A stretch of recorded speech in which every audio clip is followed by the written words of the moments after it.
அசுர அவையில் ஒருவர் போரை அறிவிக்க வேண்டும் என்று முழங்கினான்.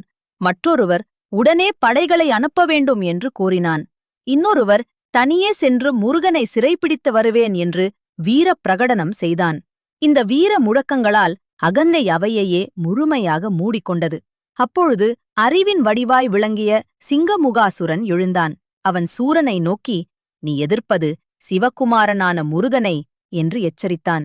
"உமக்கு வரமளித்த சிவபிரானின் குமாரனை சிவனாகவே எண்ணி வழிபடுவதே உமக்கு நலம்" என்று அவன் அறிவுறுத்தினான்.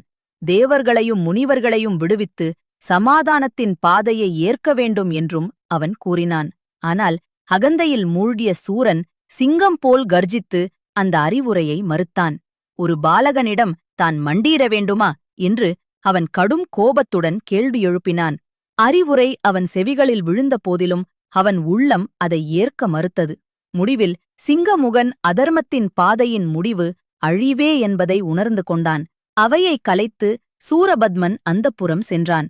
அந்த நொடியிலேயே போரின் விதை அங்கே விதைக்கப்பட்டது.